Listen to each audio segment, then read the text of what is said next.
living a principled life requires a shift in your mindset. That is why at the heart of all that we do at Empowered lives the principle of integrity. Integrity can be thought of in several ways: morality, honesty, wholeness. It's safe to say that being a person of integrity is synonymous with being a person of principles. You cannot be one without the other. You can easily tell the difference between a person with integrity and a person without. Never is this difference more evident than in times of adversity. In 1987, researchers in Oracle, Arizona constructed a 3-acre structure called the BIOSPHERE 2. It was designed as a tool for scientists to research Earth's living systems and discover innovation in agriculture. Free from pests, harsh conditions, and other hindrances, the trees grew rapidly inside of the biosphere. However, scientists were shocked when suddenly the trees began to topple over. Why was this happening to perfectly healthy trees? One of the most profound discoveries scientists made had nothing to do with a cure for disease or farming in outer space, but rather a revelation of the role that stress plays in nature. You see, the scientists forgot to account for one fundamental element inside the biosphere: wind. It turns out the stress created by wind causes trees to do one essential thing: put their roots down deep. For us, integrity is the root system that grows deep and provides the stability to sustain through life's challenges. Not only that, our integrity actually grows deeper and stronger with each challenge we face. So now we know what it means to have integrity. But what does this look like in practice? We'll start in the classroom, where integrity goes from theory to action. The Empowered Classroom creates a market where students develop an entrepreneurial mindset. Here, they are given opportunities to engage deeply with our principles, and then to determine how to apply them in their lives. Let's turn to our Empowered community to better understand what integrity looks like in the classroom.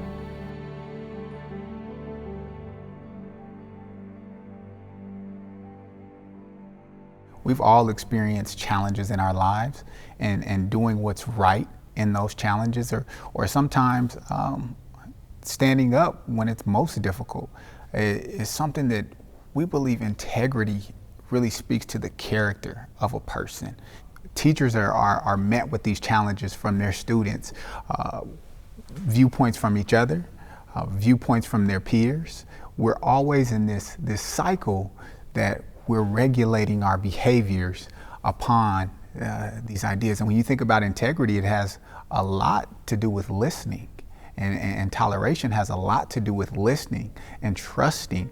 And when you have that present within your classroom, now students can bring their ideas and their values. But you have to first create the environment that you, the individual, has integrity as an educator. This may be the first time where someone has met them and thought, you know, you have integrity, and I'm going to treat you with integrity.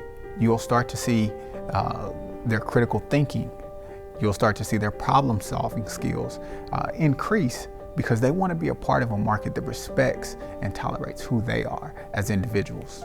I think about the way that I interact with my family. I think about how I am as a parent, and I think about am I showing integrity with the people around me? And it causes you to think about the decisions that you make and why you make them. Should you make a different decision? It makes you weigh your opportunities differently. When you set up your classroom like that, that's what helps you create a culture where you do respect each other. But you have to have the patience to learn about each student and their background, and recognize that not each one of them are going to have a similar experience. Each of them is a unique human being with talents, and I shouldn't want them all to be the same. I should want to see their individual capabilities, and I just want to set them up to be able to showcase those. Integrity is like the one thing people can't take away from you. Like, that's That's what you have. You have your integrity, and you get to choose what that is. These students need to know it is okay to stand up for what you believe in, but we also need to practice kindness. You have the freedom to have your own opinion, so you have to have integrity when talking about your opinions and your values and your stances. I would encourage you to start slow and start small. It doesn't have to be doors wide open, students get to do whatever they want and talk about whatever they want. You can bring in small pieces of real world events and have conversations with students, and that helps you get to know them, that helps them get to know you. We try it, we practice it, then it's up to them. And I feel like it's not something you can force. Like, you can give the kids all of these tools and all these principles we're gonna talk about, but it's up to them to implement them. Perhaps no one exemplified the incredible power of integrity in the face of adversity more than Martin Luther King Jr. In his famous letter from a Birmingham jail in 1963, he wrote these words: "The ultimate measure of a man is not where he stands in moments of comfort and convenience, but where he stands at times of challenge and controversy. The true neighbor will risk his position, his prestige, and even his life for the welfare of others." King was a man with deep roots and the integrity to practice his values and beliefs through all of his life. At Empowered, this is how we define what it is to have integrity. Always act with courage, respect, and toleration. Let's remember one of the central ideas here at Empowered: building a bridge to the real world. How can we continue to show integrity in our lives outside of the school and in our communities? For us in the population I serve, when we say integrity, we really speak about being able to do the right thing, even when no one is looking. So in the classroom, there's activities around it, but outside the classroom, when we're talking about interacting within the school community, and how we extend the idea of integrity from our classroom lessons, it's really being bold enough to own your stuff. And when you own your stuff, we don't need to give excuses as to why. We don't need to convince others that they were just as wrong. Is that we're able to own our stuff for the purpose of, hey, now we can turn a page.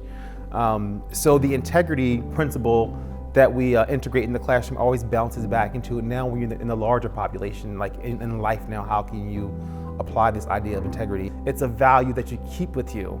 And it may cause you some strained relationships, but it's all about really becoming the best version of yourself and knowing that when you operate with integrity, you do it because you truly believe it matters.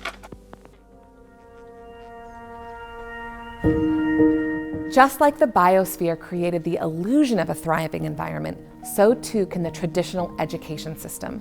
When we are sheltered from real experiences and adversity, we may appear strong, but we will topple over at the first gust of wind. Integrity offers us a root system, a foundation to keep us steady and strong. Over time, we redefine life's challenges as opportunities to change the future for ourselves and our students.